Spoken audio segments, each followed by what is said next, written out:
Hello and welcome back to the game room. You know what I love? Video games. You know what I love talking about? Games. And it seems like more and more people these days who cover games tend to hate them. Or at least the people who play them. Well, that's not me, and that's not the 1,541 of you beautiful people watching this channel right now.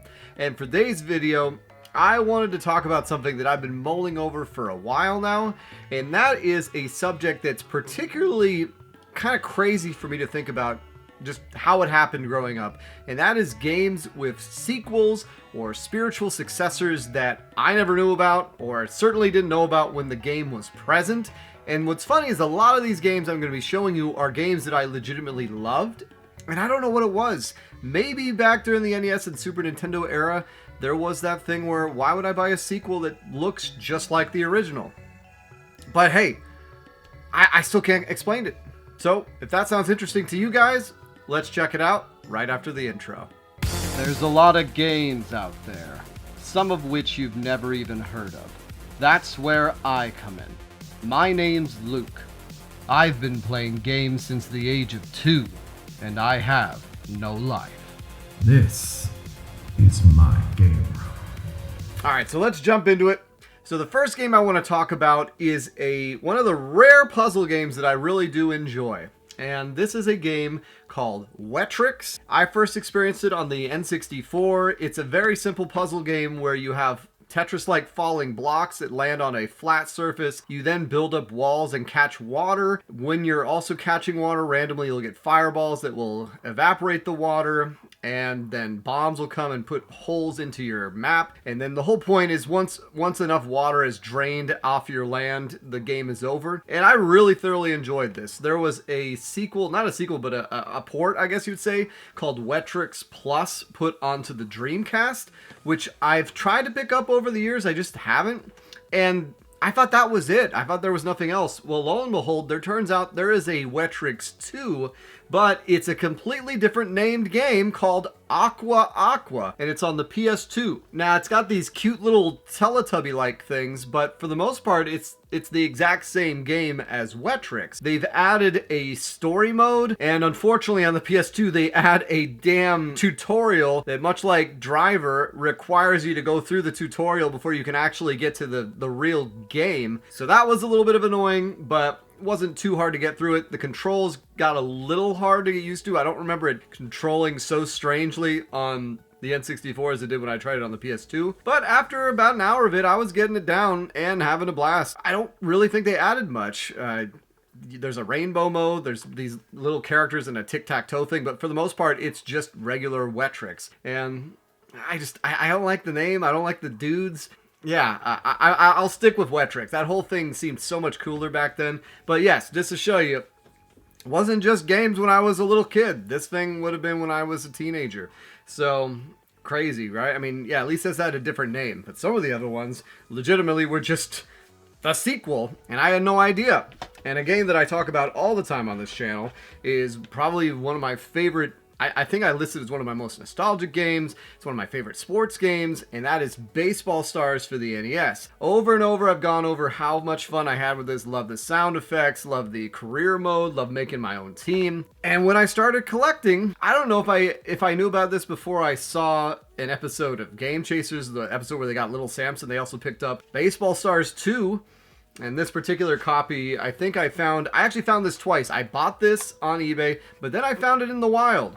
And I think when I found it in the wild, it actually had this Funko slip, so that was cool. Like I said, I've only been to Funko Land once, and I bought Friday the 13th. So this is a Funko slip I found secondhand. But yeah, Baseball Stars 2. And, you know, I tried to have some experience with these games before I talked about them. That's one of the reasons I put this video off for so long. But I haven't tried it yet. And from what I've looked at, it looks pretty much like Baseball Stars 1, but just a sequel. And it's one of those things where if I had known this was a thing, I would have picked it up. And literally, it just went unknown to myself for, God, 20 plus years. And it's just crazy how that happens. Speak of the devil.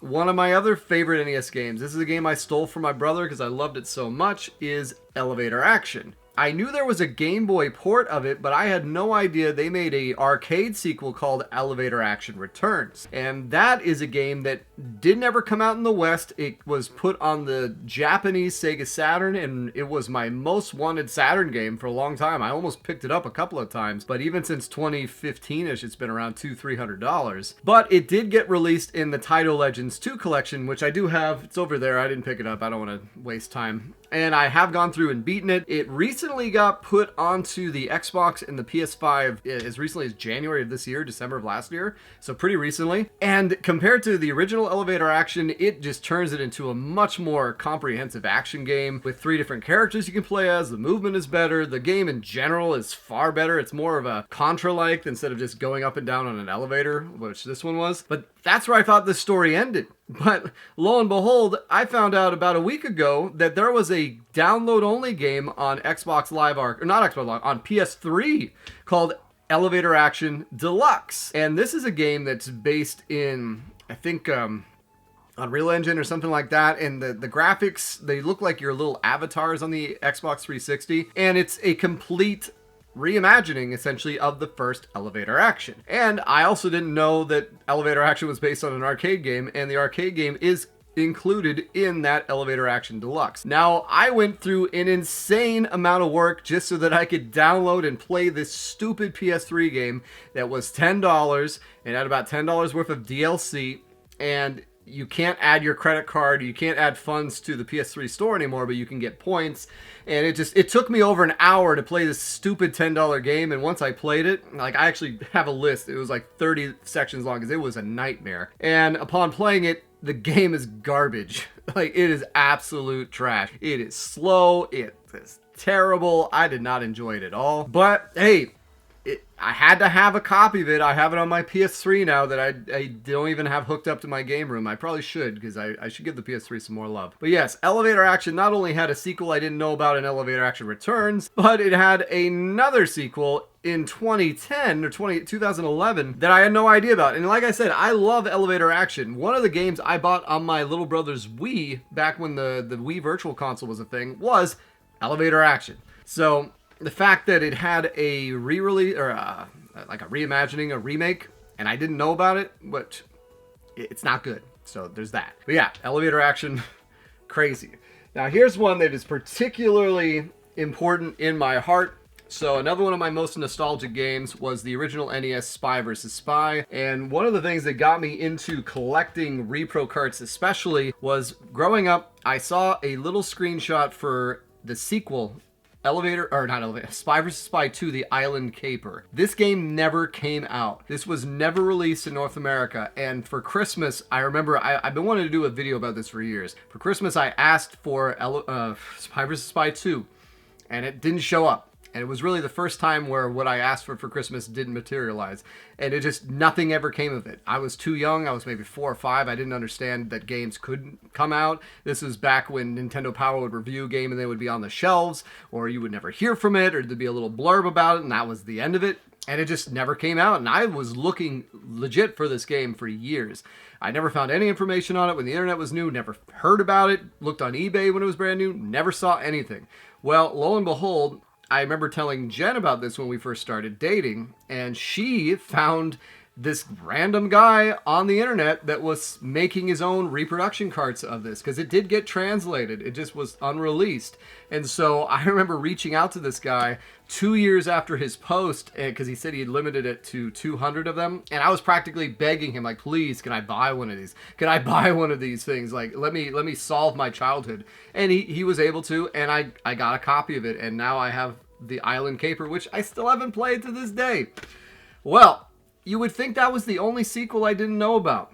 No. Turns out there's a bevy of Spy vs. Spy sequels I didn't know about. There was a couple on the Game Boy. This is just one of them. Okay. There was an Xbox, an original Xbox version. Okay.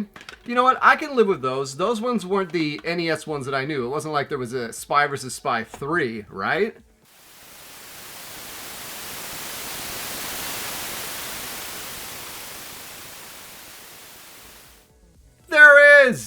There was a Spy vs. Spy 3 around the same time as 1 and 2. This one's called the called Arctic Antics, and it's only on the Commodore 64. And yes, I do have a freaking Commodore 64 game that I can never play that is of Spy vs. Spy 3. So lo and behold, I thought my holy grail of Spy vs. Spy was going to be getting the unreleased 2, but no, there was a third game I never knew about. And for the most part, other than the Xbox one, they all play exactly the same, which for me is still one of my favorite two-player co-op experiences you can have.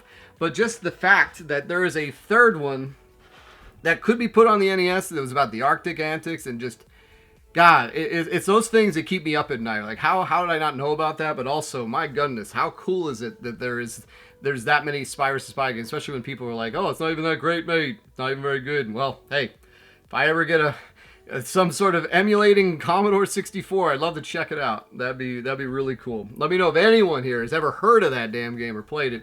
Let me know what it's like.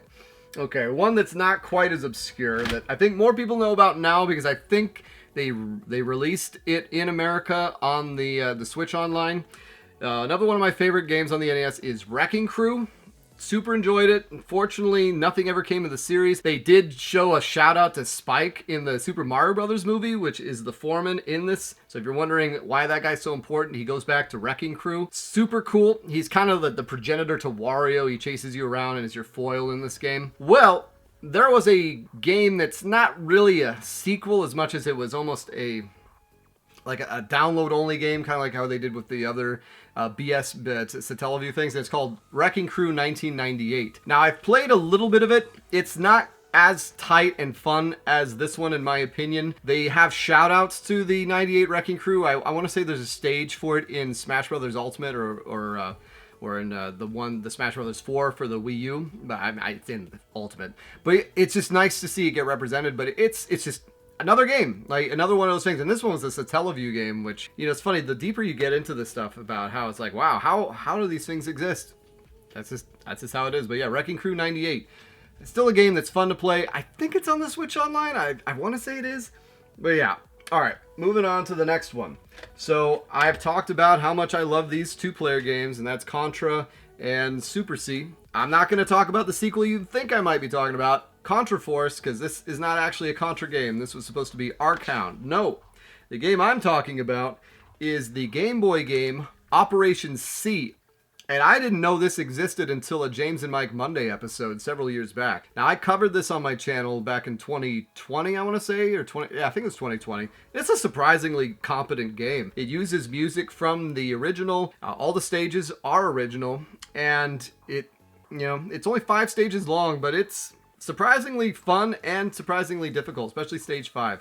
Thoroughly enjoyed it. Very, very enjoyable Contra game. And another one that, because Operation C, why do they, you had Contra, Super C, Operation C, and then they go to Contra 3, the Alien Wars, and they have Contra Hard Corps, and then all, like, God, can't we just have a simple Contra 1, Contra 2, Contra 3, Contra 4, Contraception?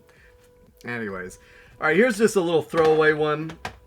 Another NES game I've always enjoyed, even though it's not that great, maybe because I'm from California, is California Games. I know this was on a bunch of different things, computers. Some of the mini games in this are impossible. To this day, I still don't know how to do the damn skateboarding. I think the main thing I can do is the surfing and a little bit of the roller skating. But yeah, it's one of those things where it's a bunch of like caveman games, a bunch of compilation of mini games, but it's dumb fun and it's an easy multiplayer game. Well, there was a Super Nintendo version called California Games 2.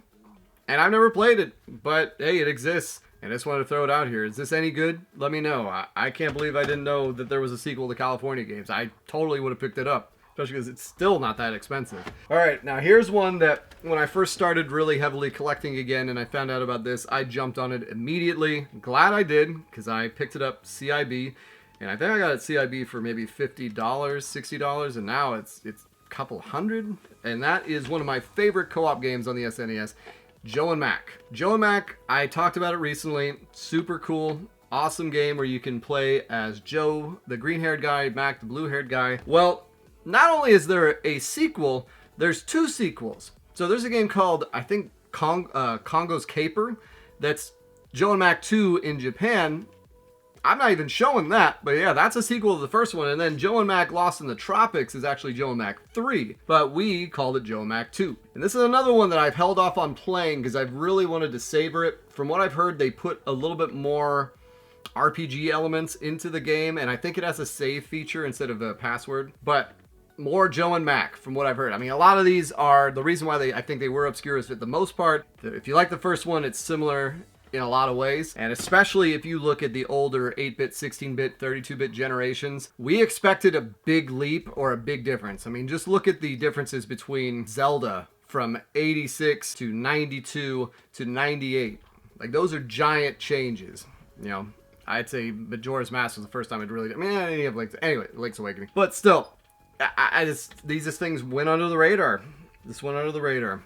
All right, another Super Nintendo game I did really enjoy, which is not just Super Nintendo, is Sunsoft's Lemmings. Fun multiplayer game, a lot of content, a lot of levels that I still to this day have no idea how to solve. And when I found out that there's actually a Lemmings 2, I wanted to be like, are you kidding me?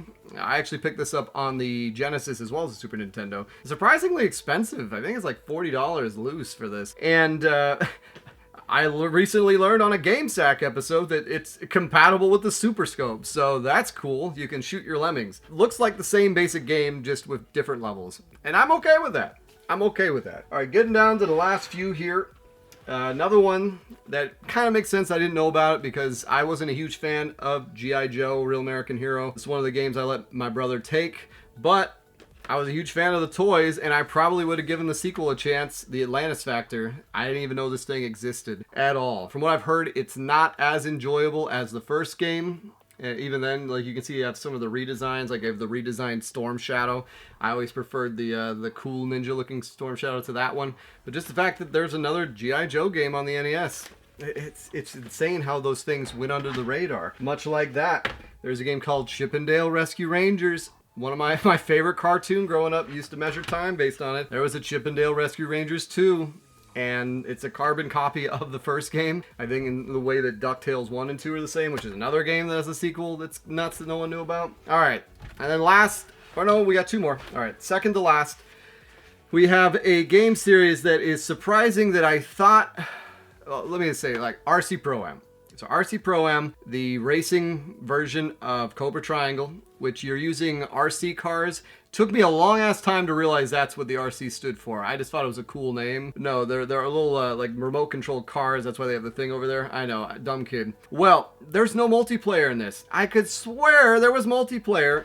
There isn't in that, but there is in the sequel, RC ProAm 2.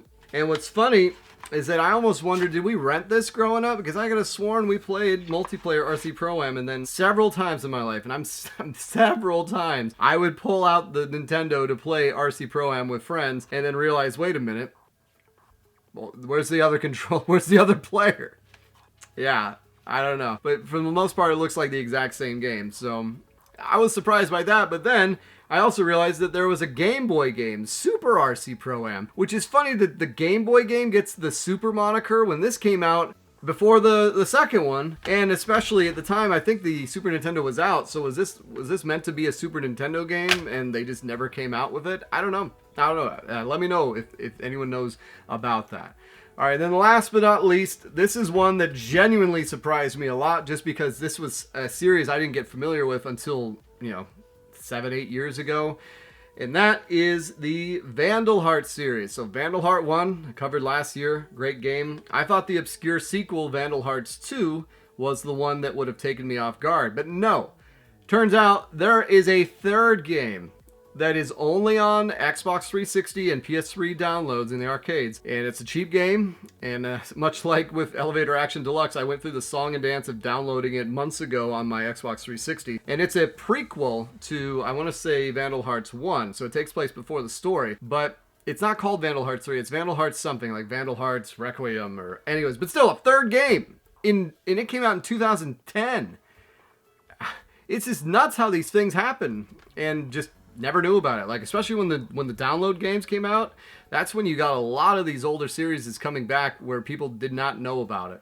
So yeah, that's the final one I'm talking about. So, whoo, that's a lot of sequels, and I already have a part 2 I can do on this because there's so many sequels that come out that I just didn't know about. So let me know what you guys thought of this video. Let me know if you've discovered some sequels to a favorite series of yours that just blew your mind.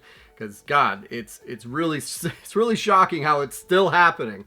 Like I did, like when I found Elevator Action Deluxe within like a couple weeks ago. That's when I was like, all right, I gotta talk about this because I've been mulling this over long enough. But anyways, as a reminder, I release a new video every Tuesday. Thank you all to the new subscribers and the new Patreons. Once again, I appreciate you guys so much. It's so nice seeing all the comments and all the new subs and everybody. Look forward to seeing you next week. As a reminder, it's so nice getting a hold of you. Take care.